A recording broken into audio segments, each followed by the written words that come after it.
नमस्कार दोस्तों, स्वागत है आप सभी का आपके अपने यूट्यूब चैनल रॉयल स्टडी में। Guys, Madhya Pradesh practice set second year रहेगा और इसमें टॉप क्वेश्चन हम डिस्कस कर रहे हैं डिटेल के साथ में, जैसा कि आप सभी को पता ही है, जो कि पीवाईपी पैटर्न पर आधारित है। तो गाइस, इन क्वेश्चनों को आप जल्दी से रट लीजिएगा क्योंकि काफ़ी आईएमपी क्वेश्चन है और क्वेश्चन से आईएमपी इनके साथ में जो एडिशनल इन्फॉर्मेशन हम आपको दे रहे हैं वो ज़्यादा जरूरी है क्योंकि क्वेश्चन वहीं से बनते हैं। तो आइए स्टार्ट करते हैं बिना टाइम वेस्ट की। गाइस, आपको बता दें, चैनल को अभी तक सब्सक्राइब नहीं किया है, जल्दी सब्सक्राइब कर लीजिएगा, बेल आइकन को दबा दीजिए, बिकॉज यहाँ पर एमपी का इतना सारा डेटा मिल जाएगा कि फ्री ऑफ कॉस्ट बड़े आराम से घर बैठे आप इसकी तैयारी किसी भी एग्जाम की कर सकते हैं। तो डिस्क्रिप्शन में लिंक है, उसको आप जरूर से जाके एक बार चेक कर लीजिएगा। गाइस, फर्स्ट जो क्वेश्चन है हमारा निकल कर आ रहा है, किस वर्ष मध्य प्रदेश राज्य का विभाजन हुआ था। अब देखिए गाइस, क्वेश्चन जो है बिल्कुल आसान है आपका, बट यहाँ पर जो इन्फॉर्मेशन हम आपको देंगे वो काफ़ी ज़्यादा आईएमपी आपके लिए रहेगी। आप 2 मिनट सुन लीजिएगा, उसके बाद में आपको अंदाजा लग जाएगा। तो इस क्वेश्चन का जो सही जवाब रहेगा, विभाजन जो हुआ था मध्य प्रदेश राज्य का, ये 1 नवंबर 2000 को हुआ था। ध्यान रखिएगा, जब छत्तीसगढ़ इससे अलग हुआ था मध्य प्रदेश से। क्लियर है। और बात करें मध्य प्रदेश राज्य का जो गठन हुआ था, ये कब हुआ था, तो 1 नवंबर 1956 को मध्य प्रदेश का जो है गठन हुआ था। ये ध्यान रखिएगा, यानी मध्य प्रदेश बनाया गया था। देखिए, यहाँ पर थोड़ी सी चीज़ें आपको बता दें, मध्य प्रदेश राज्य का जो गठन है ये वर्ष 1947 से 1956 के बीच में जो है किया गया। ये याद रखिएगा। देश आज़ाद होने के बाद जो ये है जो मध्य प्रदेश है, इसको 4 भागों में मिलाए कर जो है इसका विभाजन किया गया। ये तो आयोग के आपको पता है क्योंकि हम हमारे जो एमसीक्यू सीरीज चल रही है मध्य प्रदेश स्पेशल जीके की, जिसमें हम एमसीक्यू डिस्कस करें टॉपिक वाइज, उसमें हम इस टॉपिक को ऑलरेडी कवर कर चुके हैं, मध्य प्रदेश राज्य का गठन एवं विभाजन। तो ये वीडियो देख लीजिएगा, आप डिस्क्रिप्शन में लिंक मिलेगी, वहाँ से आपका ये टॉपिक पूरा कंप्लीट हो जाएगा और उस सीरीज को आप कंटिन्यू कवर कर लीजिएगा, तो जिससे आपका पूरा एमपी कवर हो जाएगा। मध्य प्रदेश राज्य का गठन हुआ था 1 नवंबर 1956 को। भोपाल को मध्य प्रदेश की राजधानी के रूप में चुन लिया गया था उस टाइम पर, ध्यान रखिएगा। और जिस टाइम पर भोपाल को मध्य प्रदेश की राजधानी चुना गया था, उस टाइम पर भोपाल जो है ये एक जिला नहीं था, ये सीहोर जिले की एक तहसील हुआ करता था। तो ये आप ध्यान रखिएगा थोड़ा सा। भोपाल को जिला कब बनाया गया, तो 1972 में भोपाल को जिला बनाया गया। ये भी आप थोड़ा सा ध्यान रखिएगा। क्लियर है। और मध्य प्रदेश जो है इसकी राजधानी भोपाल को कब बनाया गया, तो इसको 1956 में बनाया गया था। क्लियर, इतनी चीज़ें आप याद रखिएगा। इसके अलावा देश के आज़ाद होने के बाद में सभी राज्य रियासतों को 4 भागों में बांटा गया था, part A, part B, part C और पार्ट डी।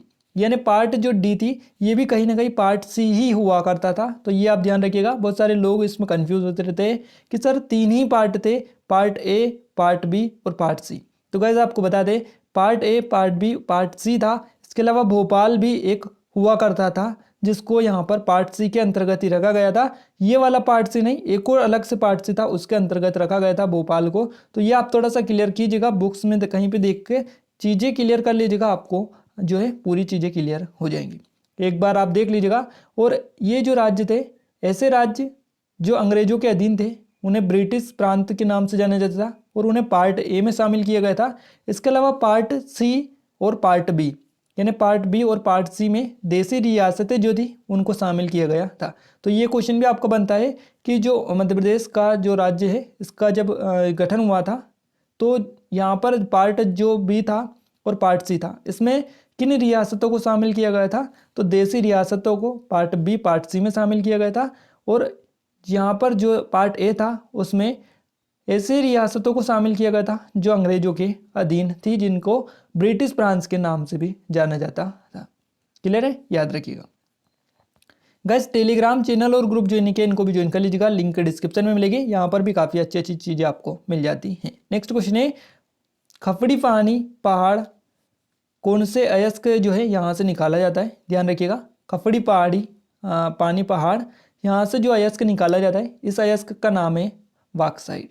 बॉक्साइट इस क्वेश्चन का सही जवाब रहेगा ऑप्शन नंबर यहाँ पर आपका बी। गाइस, आपको बता दें, बॉक्साइट जो है एल्यूमिनियम का एक अयस्क होता है, एल्यूमिनियम खनिज का जो है एक अयस्क होता है। और प्रदेश के विभाजन के उपरांत बॉक्साइट के उत्पादन में खासा नुकसान देखने को मिला है, क्योंकि इससे छत्तीसगढ़ जो अलग हुआ था उसमें अच्छा खासा इसका जो है उत्पादन होता था।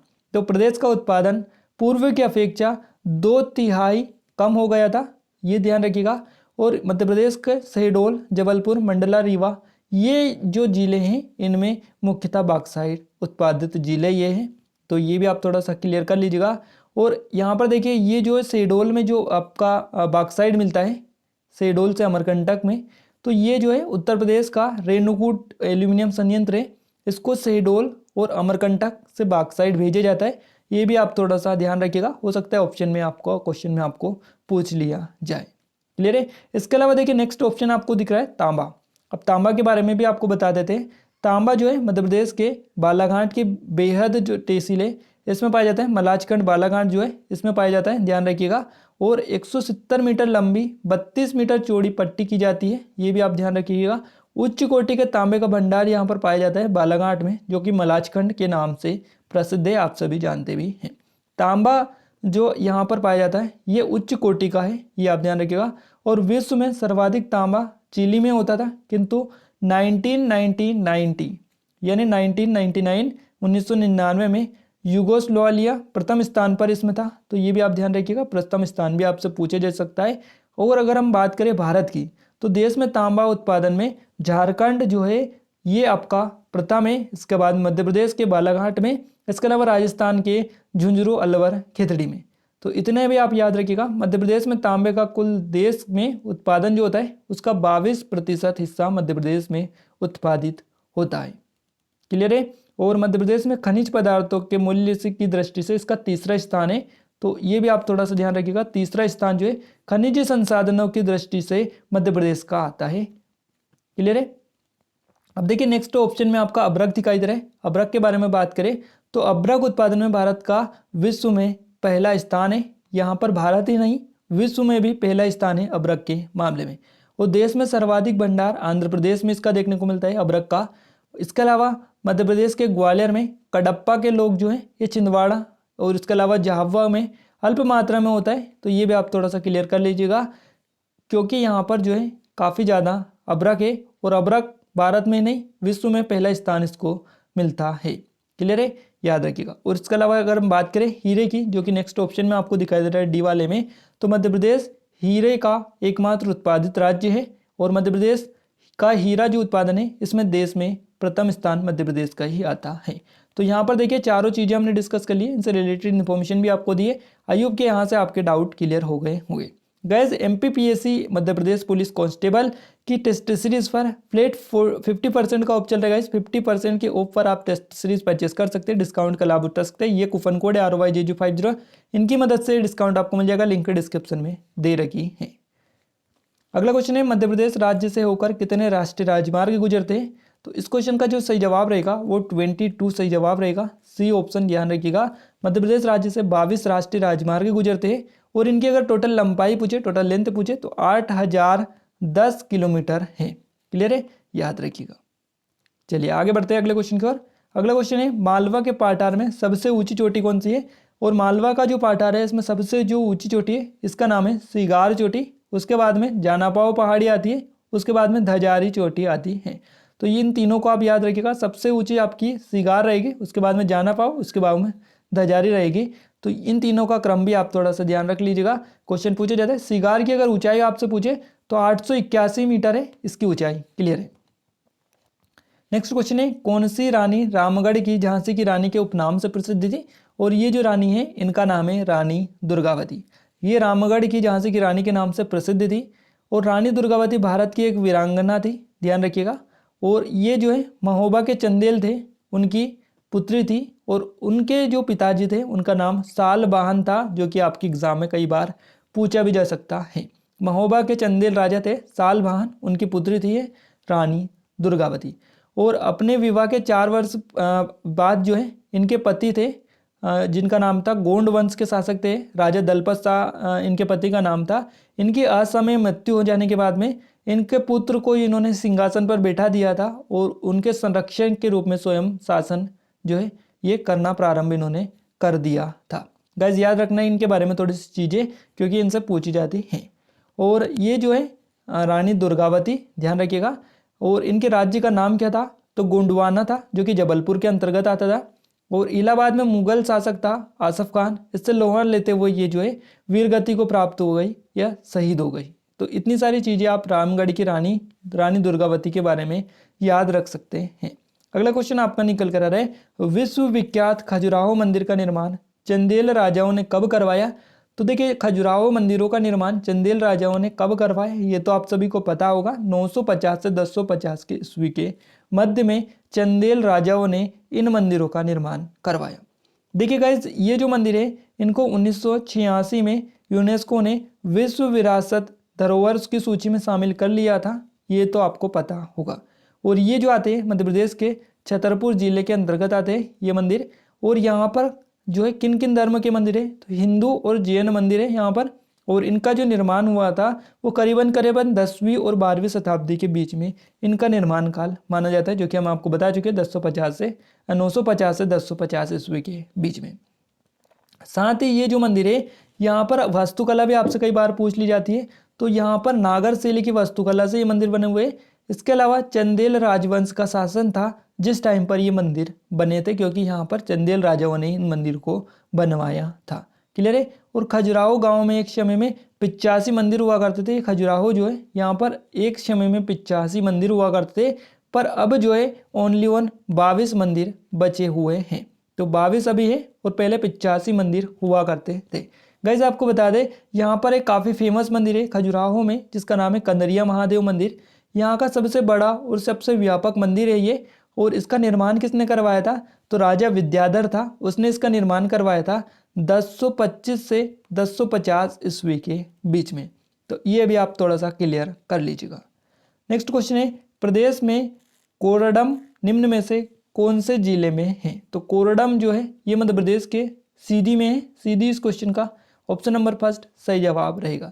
गाइस सीधी जिले में संजय डुबरी राष्ट्रीय उद्यान स्थित है और जिसे 2007 में प्रोजेक्ट टाइगर में भी शामिल किया गया था। तो ये आप ध्यान रखिएगा, सीधी में आपका संजय डुबरी टाइगर रिजर्व है। इसके अलावा देखिए सीधी में वैसे तो नदियां जो है इतनी फेमस नहीं है, बाकी आप देख लीजिएगा थोड़ा सा। एक सोन नदी आपकी बहती है, ये आप थोड़ा सा ध्यान रखिएगा, सोन नदी बहती है आपकी सीधी जिले में। इसके अलावा बनास और महान ये 3 नदियां यहाँ पर बहती है। इसके अलावा और भी 1-2 नदियां और बहती होंगी। नेक्स्ट क्वेश्चन है आपका, नचना कुडार का अभिलेख किस शासक से संबंधित है? गाइस नचना जो कुडार है ये आपका अभिलेख जो है ये आपका व्याघ्र राज जो है शासक थे, इनसे संबंधित ये आपका अभिलेख है। तो इस क्वेश्चन का सही जवाब ऑप्शन नंबर फर्स्ट रहेगा। अब बात करते हैं नचना कुडार का अभिलेख, ये कहाँ पर है? तो ये मध्य प्रदेश के पन्ना जिले में अजयगढ़ के समीप है। ध्यान रखिएगा अजयगढ़ जो है यहाँ पर है, एक्चुअली में अजयगढ़ ही आप मान सकते हैं। नचना कुडार नामक स्थान पर यह मंदिर प्राप्त होता है। ध्यान रखिएगा थोड़ा सा, अभिलेख ये है एक प्रकार का, और इसका जो निर्माण है वर्गाकार चबूतरे पर किया गया है। ध्यान रखिएगा जनरल कनिंगम जो थे उनके अनुसार देवी पार्वती का मंदिर यहाँ पर भी स्थित है। क्लियर है। तो ये आप थोड़ा सा ध्यान रखिएगा नचना कुडार। और देखिए नचना जो कुडार है ये एक्चुअली में एक मंदिर है। क्लियर है। और ये जो मंदिर है गुप्तकालीन वास्तुकला का सर्वोत्तम उदाहरण भी प्रस्तुत करता है। नेक्स्ट क्वेश्चन है, किस नदी को चरमावती के नाम से भी जाना जाता है? गाइस चरमावती के नाम से चंबल नदी को जाना जाता है। चंबल जो नदी है ये मध्य प्रदेश में यमुना नदी की सहायक नदी है। इसके अलावा वांची पॉइंट महू से ये निकलती है। ध्यान रखिएगा जानापाव पहाड़ी, जानापाव पर्वत भी आप इसको बोल सकते हैं। और इसका जो प्राचीन नाम है वो चरमवती है। ध्यान रखिएगा। इसकी सहायक नदियाँ कौन कौन सी है? तो सहायक नदियों में क्षिप्रा नदी, सिंध नदी, काली सिंध और कूनू नदी आती है। इसकी लंबाई की अगर हम बात करें तो 1024 किलोमीटर इसकी लंबाई है, ये भी आप ध्यान रख सकते हैं। इसके अलावा बात करें नर्मदा नदी की, तो नर्मदा जो नदी निकलती है ये अमरकंटक से निकलती है। सोन नदी भी अमरकंटक से निकलती है। नर्मदा नदी की टोटल लेंथ हो जाती है 1312 किलोमीटर। मध्य प्रदेश में इसकी टोटल लेंथ है 1077 किलोमीटर। ध्यान रखिएगा बेतवा नदी की बात करें तो ये कुमरा गांव रायसेन से निकलती है। इसके बारे में भी आप थोड़ा सा ध्यान रख सकते हैं। अगला क्वेश्चन है, धान अनुसंधान केंद्र मध्य प्रदेश राज्य में कहाँ स्थापित किया गया है? इस क्वेश्चन का सही जवाब रहेगा बड़वानी। गाइस बड़वानी में जो है मध्य प्रदेश का धान अनुसंधान केंद्र है। इसके अलावा इसको राज्य का चावल अनुसंधान केंद्र भी बोला जाता है। बड़वानी जो है ये कब जिला बना था? ये 1998 में इसको अलग जिला बनाया गया था, ये आप ध्यान रखिएगा। और बड़वानी को ही निमाड़ का पेरिस भी कहा जाता है, ये क्वेश्चन कई बार पूछा जा चुका है कि निमाड़ का पेरिस किसे कहा जाता है, ये आपका बड़वानी को बोला जाता है। देखिए गाइस, बड़वानी में आदिनाथ भगवान जो आदिनाथ थे, जैन धर्म से संबंधित है, इनकी मूर्ति है 52 गजा। याद रखिएगा, थोड़ा सा अयूब के आपको याद आ गया होगा। क्लियर है? तो इतनी सारी चीज़ें आप बड़वानी के बारे में याद रख सकते हैं। अगला क्वेश्चन है, खनिज के उत्पादन में मध्य प्रदेश का देश में स्थान आपको बताना है कौन सा है। सही जवाब रहेगा तीसरा गाइस, जो कि अभी हमने कुछ टाइम पहले ही आपको बताया है। ऑप्शन क्वेश्चन फर्स्ट या सेकंड में हमने आपको ये बताया होगा कि जो है खनिज के उत्पादन में मध्य प्रदेश का देश में तीसरा स्थान है, और क्वेश्चन फाइनली यहाँ पर आ चुका है। खनिज उत्पादन के मामले में मध्य प्रदेश का तीसरा स्थान है। साथ ही हीरा, तांबा और मैग्नीज, ये जो 3 उत्पाद है, इनके उत्पादन में मध्य प्रदेश का प्रथम स्थान है। ध्यान रखिएगा, हीरा, तांबा और मैग्नीज में प्रथम स्थान है देश में। चूना, इसके अलावा पत्थर, चूना जो पत्थर है ये, और रॉक फॉस्फेट, इन दोनों के मामले में मध्य प्रदेश का दूसरा स्थान है। तो ये 2 और 3 याद रखिएगा। अगले क्वेश्चन की ओर आगे बढ़ते हैं हम। अगला क्वेश्चन है, मध्य प्रदेश के किस जिले में सर्वाधिक गेहूं का उत्पादन होता है, और ये जो जिला है ये आपका होशंगाबाद जिला है। बी ऑप्शन यहाँ से आपका करेक्ट आंसर रहेगा। गाइस, होशंगाबाद जो जिला है ये आपका नर्मदा नदी के किनारे बसा हुआ है, और इसको होशंग शाह ने बसाया था। ये भी आप थोड़ा सा क्लियर कर लीजिएगा। और यहाँ पर एक स्थान है होशंगाबाद में, बांद्राभान। यहाँ पर तवा नदी और नर्मदा नदी दोनों का संगम स्थल है, बांद्राभान जिसको बोला जाता है। मध्य प्रदेश के होशंगाबाद में गाइस एक स्थान है जहाँ पर टंगस्टन खनिज मिलता है, और ये स्थान है आगर गांव। यहाँ का आगर गांव है जहाँ पर टंगस्टन पाया जाता है। साथ ही मध्य प्रदेश का पहला जैव आरक्षित क्षेत्र जो पंचमढ़ी है, ये भी आपका होशंगाबाद जिले के अंतर्गत आता है, जो कि 1999 में स्थापित किया गया था। साथ ही इसे यूनेस्को ने अपनी संरक्षित सूची में भी स्थान दिया है। इसके अलावा इटारसी जो आता है, ये यहाँ पर सबसे जो बड़ा रेलवे स्टेशन है मध्य प्रदेश का, इसी के अंतर्गत आता है। और एक और बात आपको बता देते हैं, सबसे बड़ा पुल, क्लियर है, और तवा नदी पर स्थित है आपका 52वां स्थान पर, ये भी आपका होशंगाबाद जिले में ही आपका आता है। चलिए आगे बढ़ते हैं। मध्य प्रदेश में कहाँ पर न्यूनतम तापमान रहता है? सबसे कम तापमान रहता है मध्य प्रदेश में पंचमढ़ी में, यानी आपका सी ऑप्शन इस क्वेश्चन का करेक्ट आंसर हो जाता है। अगला क्वेश्चन हमारा निकल कर आ रहा है, मध्य प्रदेश में पगलिया किस अंचल की लोक चित्र कला है?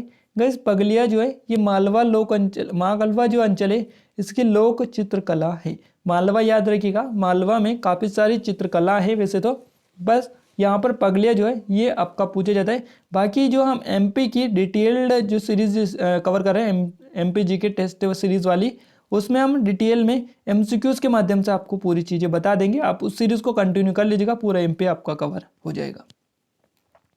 अगला क्वेश्चन है, मध्य प्रदेश की सबसे कम सीमा रेखा किस राज्य से लगती है? अब देखिए, सबसे कम सीमा रेखा जो लगती है मध्य प्रदेश की, ये गुजरात से लगती है। गुजरात इस क्वेश्चन में सही जवाब रहेगा। सबसे अधिक उत्तर प्रदेश से लगती है। नेक्स्ट क्वेश्चन है, मध्य प्रदेश के किस शहर में देश की एकमात्र अफीम फैक्ट्री है? तो ये आपकी नीमच में है। नीमच में है, याद रखिएगा, देश की एकमात्र है अफीम फैक्ट्री जो कि नीमच में आपकी स्थित है।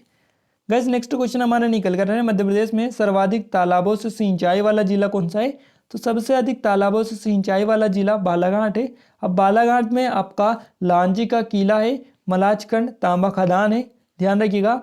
और बालाघाट जो है ये आपका वैनगंगा नदी के किनारे बसा हुआ है। अगला क्वेश्चन है, गुजरात के सरदार सरोवर बांध में मध्य प्रदेश की कितनी प्रतिशत हिस्सेदारी है या फिर साझेदारी है? ध्यान रखिएगा, इस क्वेश्चन का सही जवाब रहेगा 57%, यानी आपका सी ऑप्शन सही जवाब इस क्वेश्चन का हो जाता है। चलिए आगे बढ़ते हैं। मध्य प्रदेश में से निम्न में से किस जनजाति का संबंध कत्था उद्योग से है? तो ये जो जनजाति, इसका नाम है खेरवार जनजाति, जिसको खेर के नाम से भी जाना जाता है, खेर के कत्ते। तो यहाँ पर आप आसानी से पहचान सकते हैं, याद रख सकते हैं, बी ऑप्शन याद रखिएगा। चलिए आगे बढ़ते हैं। चंदेरी क्यों प्रसिद्ध है? गाइस, ये क्वेश्चन कई बार पूछा गया है, पीएससी में भी ये क्वेश्चन पूछा जा चुका है। चंदेरी जो प्रसिद्ध है, साड़ियों के लिए प्रसिद्ध है, साड़ियाँ, यानी आपका सी ऑप्शन याद रखिएगा। इसके अलावा मध्य प्रदेश में रतलाम, नीमच किस प्रकार की वर्षा वाले क्षेत्र है? तो जो नीमच और आपके रतलाम है, यहाँ पर निम्न वर्षा वाले क्षेत्रों के अंतर्गत ही आते हैं, यानी आपका सही जवाब रहेगा option number first. Next question की ओर आगे बढ़ते गाइस। मध्य प्रदेश राज्य में प्रति व्यक्ति औसत कृषि भूमि कितनी है? तो इस क्वेश्चन का सही जवाब रहेगा 0.25%, 0.25 हेक्टेयर। यहाँ पर आपका सही जवाब रहेगा। प्रति व्यक्ति औसत कृषि भूमि, ये है मध्य प्रदेश राज्य में। बेगा नामक जो पुस्तक थी इसके लेखक कौन थे? इस क्वेश्चन का सही जवाब रहेगा D.N. मजूमदार, यानी आपका यहाँ से option number first correct answer हो जाता है। चलिए, मध्य प्रदेश के किस क्षेत्र में चंद्रशेखर आजाद जो है कुछ समय तक भूमिगत रहे थे? तो इस क्वेश्चन का सही जवाब ओरछा रहेगा, डी ऑप्शन यहाँ से आपका सही हो जाता है। राज्य में नगरीकरण की वृद्धि दर कितनी प्रतिशत है? सही जवाब रहेगा 20.3%। ध्यान रखिएगा, सी ऑप्शन यहाँ से आपका हो जाता है बिल्कुल राइट। मध्य प्रदेश के किस शिलालेख में शिव मंदिर का निर्माण का उल्लेख मिलता है? तो ये जो शिलालेख है इसका नाम है इंद्रगढ़ शिलालेख, यानी सी ऑप्शन यहाँ से इंद्रगढ़ करेक्ट आंसर रहेगा। मध्य प्रदेश में राजा जीवाजी राव का सुंदर एवं कलात्मक राजमहल कहाँ स्थित है? तो ये आपका ग्वालियर में स्थित है। ध्यान रखिएगा, जो कि मध्य प्रदेश के राजा थे, जो है ये एक राजा थे जीवाजी राव सिंधिया इनका नाम है, और सुंदर एवं कलात्मक जो राजमहल है इनका ग्वालियर में स्थित है। अगला क्वेश्चन है जो कि मध्यकाल का महत्वपूर्ण राजनीतिक एवं व्यापारिक केंद्र कौन सा था? और ये केंद्र है आपका बुरहानपुर का इस क्वेश्चन का सही जवाब रहेगा ऑप्शन नंबर फर्स्ट, और ये स्पेशली असीरगढ़ के किले के लिए ही जाना जाता है। चलिए आगे बढ़ते हैं। नवदा टोली नगर ताम्रपाषाण युगीन संस्कृति है, और इस संस्कृति का किस संस्कृति का प्रमुख केंद्र है ये आपको बताना है। नवदा टोली जो नगर है ताम्रपाषाण युगीन संस्कृति का प्रमुख केंद्र है, तो किस संस्कृति का प्रमुख केंद्र है ये आपको बताना है। इसका क्वेश्चन का सही जवाब रहेगा मालवा संस्कृति जो है इसका प्रमुख केंद्र ये है था। तो ध्यान रखिएगा ऑप्शन फर्स्ट यहाँ से आपका करेक्ट आंसर रहेगा। इसके अलावा नेक्स्ट क्वेश्चन है, मध्य प्रदेश में चंदेल शासकों को जो है चंदेल जो शासक थे इनका प्रमुख नगर कौन सा था?